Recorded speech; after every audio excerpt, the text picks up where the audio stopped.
Donc j'ai bien conscience que de vous parler d'effets transgénérationnels juste avant la pause est un peu dangereux, voire risqué, mais du coup je vais le faire quand même.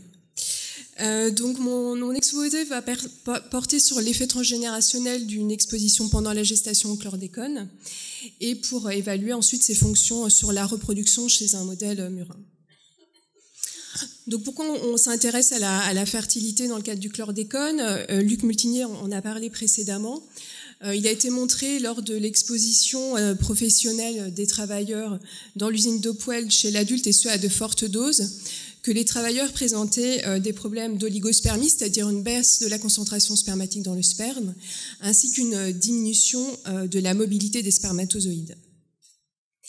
40 ans plus tard, il a été montré qu'une exposition professionnelle, mais cette fois-ci à des doses environnementales de contamination de l'environnement, chez des adultes qui sont nés avant l'autorisation de mise sur le marché du chlordécone, c'est-à-dire qui n'ont pas été exposés pendant la période fœtale, n'avait pas d'effet sur les paramètres spermatiques. Donc je ne peux pas parler de reproduction sans parler de spermatogenèse, qui est en fait le processus physiologique qui va aboutir à la formation des spermatozoïdes chez le mâle.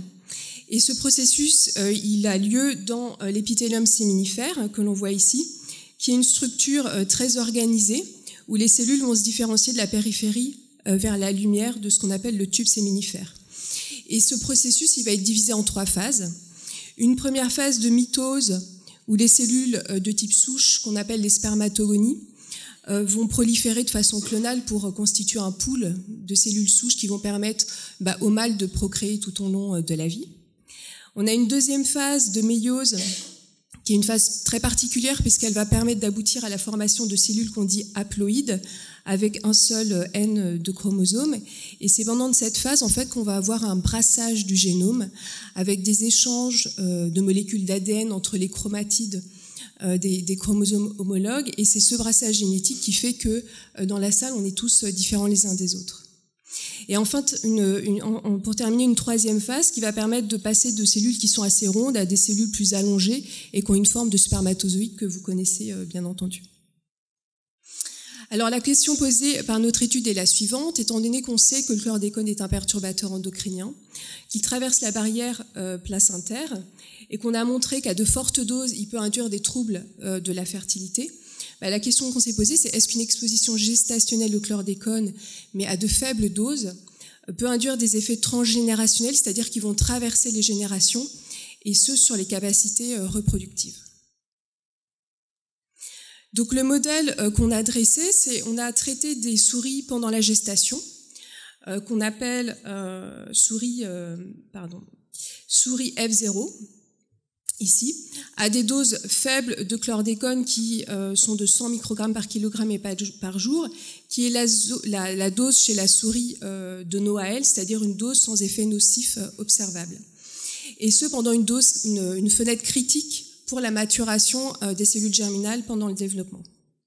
Ces souris gestantes qui ont été traitées pendant la gestation, elles ont donné naissance à des souris mâles et femelles, donc nous on s'est intéressé aux souris mâles, les souris F1, qu'on a gardées jusqu'à l'âge adulte.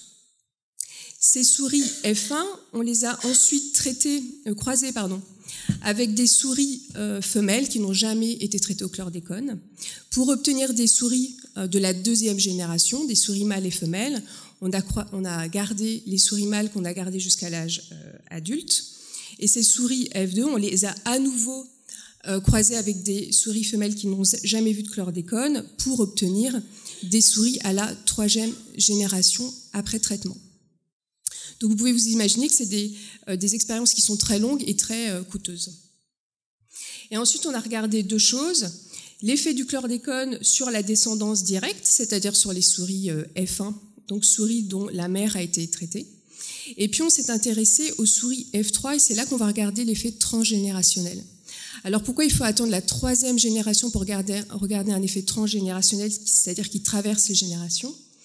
Et bien parce que si on regarde un peu ce qui se passe chez la souris F0, lorsqu'on expose la souris F0, on va exposer la souris F1, l'embryon, mais on va également exposer les cellules germinales de la souris F1 qui vont donner plus tard les souris F2.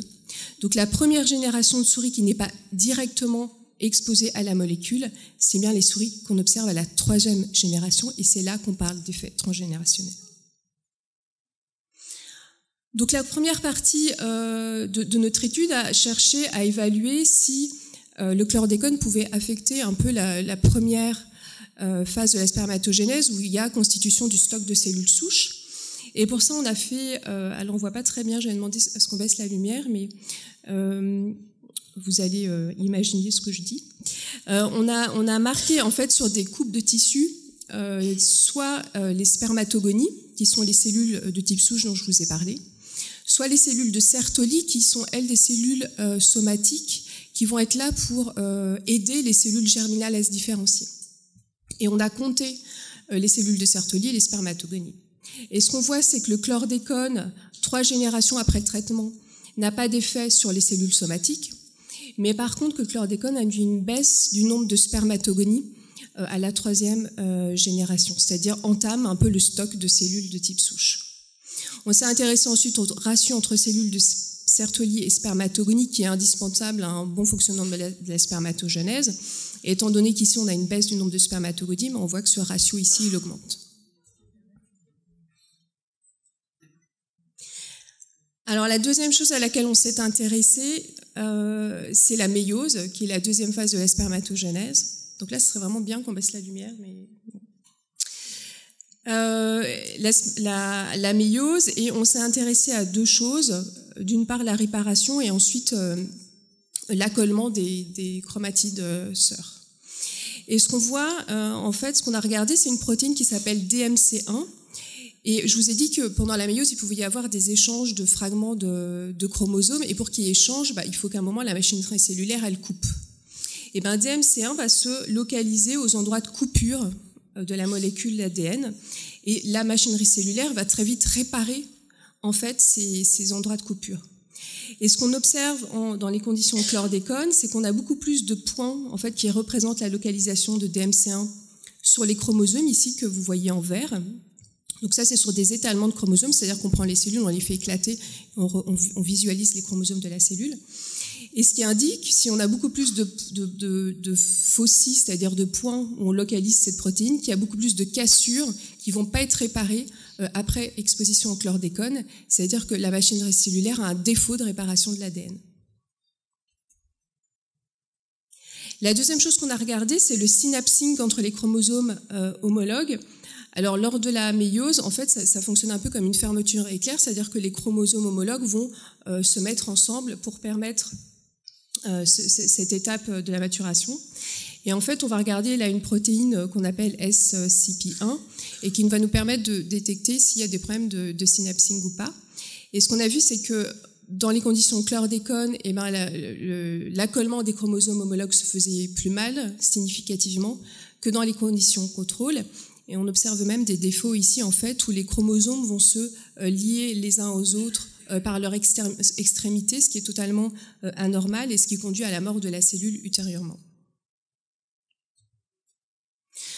Donc ces problèmes au niveau de la première phase de la spermatogénèse, donc la constitution du stock de cellules souches et la méiose, mènent chez les souris F1 comme chez les souris F3 à une baisse de la concentration spermatique chez l'adulte, donc 1 génération après le traitement et jusqu'à donc 3 générations après le traitement au chlordécone. La question qu'on s'est ensuite posée, c'est, lorsqu'on observe ces résultats, c'est quels sont les mécanismes moléculaires qui peuvent expliquer cette baisse de concentration spermatique. Et donc là, on est allé voir un peu comment le chlordécone pouvait aller modifier l'expression des gènes. Et pour ça, on a fait une expérience qui est du RNA-seq, qui en fait va mesurer les ARN dans la cellule qui reflètent le niveau d'expression des gènes.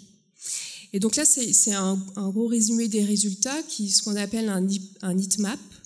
On regarde l'expression des gènes dans les conditions contrôle ici, avec différents réplicas biologiques, et dans les conditions chlordécone. Et ce qui est en rouge, c'est quand les familles de gènes sont fortement régulées, alors que ce qui est en bleu, c'est quand les gènes sont faiblement exprimés.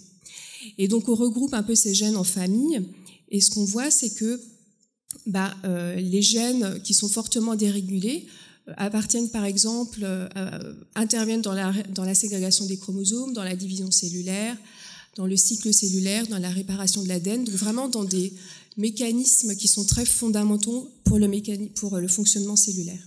Et donc on a observé ça à la génération F3, où on a observé que 377 gènes avaient une expression modifiée après traitement. Et on a bien évidemment observé aussi ce genre de résultats sur la génération F1. Donc là, on arrive au cœur du problème. Donc, qu'est-ce qui peut expliquer qu'en fait, on ait des effets jusqu'à la 3e génération après traitement, alors que je vous ai dit que ces souris, elles n'avaient pas été directement exposées aux composés.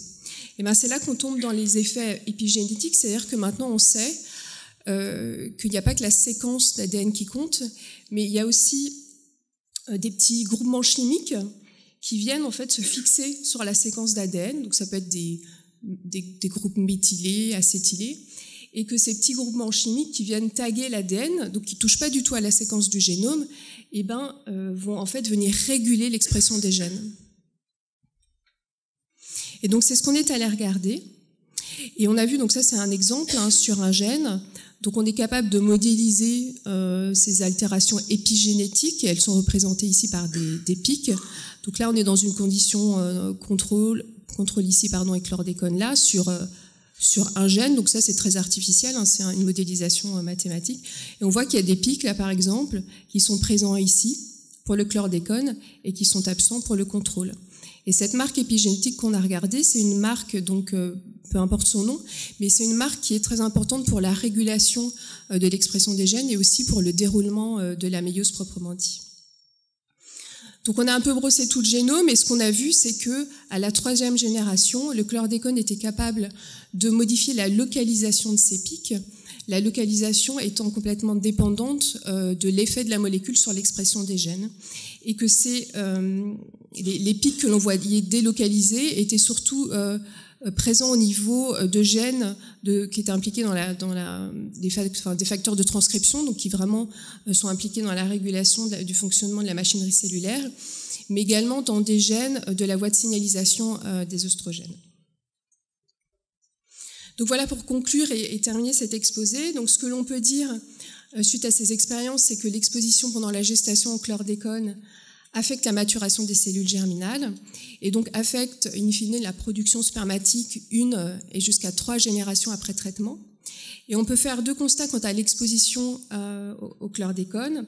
Le premier, c'est que la gestation, donc on ne parle pas de grossesse chez la souris, donc la gestation constitue réellement une fenêtre de vulnérabilité pour le développement de l'embryon et puis sa reproduction future, et que le chlordécone, en tout cas sur les fonctions reproductives, l'effet de ce composé est transmissible réellement aux générations ultérieures. Donc pour terminer, je vais remercier Fatima Smagulova qui a dirigé ce travail à l'INSERM, Luc Multinier, Bernard Gégou, l'ensemble des auteurs de ce papier, l'INSERM et plus particulièrement Atip Avenir, donc qui a obtenu Fatima Smagulova qui a financé ce travail, les plateformes qui nous ont aidés pour le séquençage et bien évidemment vous pour votre attention.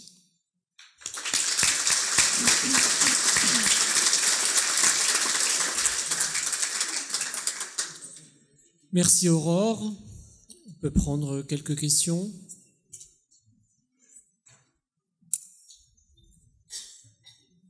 Bon. Alors je voudrais déjà lever peut-être toute frustration, vu qu'on est filmé et enregistré, aux personnes qui n'ont pas pu accéder au contraste des images en fluorescence, puisque en fait ce sont des données qui sont publiées dans Science Report. Et puis peut-être que tu pourras les mettre sur le site de l'unité pour qu'ils puissent être accessibles au plus grand nombre. Monsieur ? Oui, Jean-Baptiste Charlier du BRGM.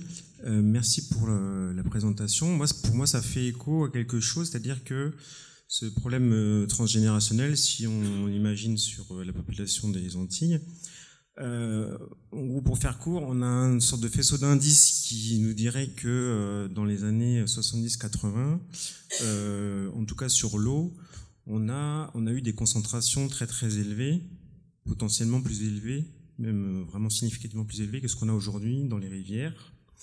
Donc la question est, est-ce que ce qu'on voit aujourd'hui dans les études Timoun ou dans les études que vous menez, est-ce que potentiellement on aurait un effet, enfin plutôt la question c'est quel effet ça pourrait avoir si ce que je dis a existé? Est-ce qu'il y a une surexposition des populations et si oui, est-ce que c'est quelque chose qu'on peut mesurer, qu'on peut étudier quoi? Voilà, c'est un peu... Alors ça, c'est plutôt aux épidémiologistes de répondre. En tout cas, ce que je peux dire, c'est que la reproduction comme les phénomènes épigénétiques sont des mécanismes qui sont très conservés chez les mammifères. Donc je vois pas pourquoi ça serait impossible. Après, en termes, ce qui est toujours difficile, c'est de relier une cause à un effet, et c'est après aux épidémiologistes de mettre en œuvre ce genre de suivi pour répondre à votre question. Mais j'ai pas la réponse. Merci. On va prendre une dernière question et après on va arrêter vu l'heure. Madame. Oui, vos études ont porté sur des souris. Est-ce qu'on peut imaginer une transposition à l'homme? Merci pour la question. Ouais, merci pour la question qu'il fallait poser. Là encore, c'est des mécanismes qui sont très conservés, donc je ne pense pas qu'on puisse transposer aussi facilement de la souris en passant à l'homme.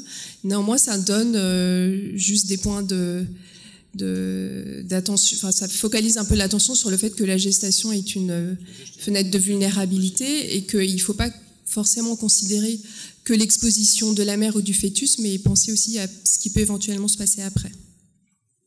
Voilà. Oui, juste en complément, l'étude sur la fertilité, qui a été la première étude que l'INSERM a menée en Guadeloupe avec les équipes des médecins de santé au travail, ont porté, comme ça vous l'a dit, sur une population d'hommes qui est née avant 1973. Donc, on sait que pertinemment, ils n'ont pas été exposés. Bon, tous les travaux qui sont faits au niveau international, tu me diras, sur la question des effets transgénérationnels utilisent le modèle souris. C'est le modèle universel pour répondre à cette question. Sur le plan humain et épidémiologique, si on raisonne à la 3e génération, il faudrait prendre donc les enfants, petits-enfants, les arrière-petits-enfants d'hommes qui sont nés à partir de 1973. Rendez-vous en 2100. Bon, oui. J'espère tous vous retrouver, je compte y être. Donc vous voyez bien qu'on a des difficultés.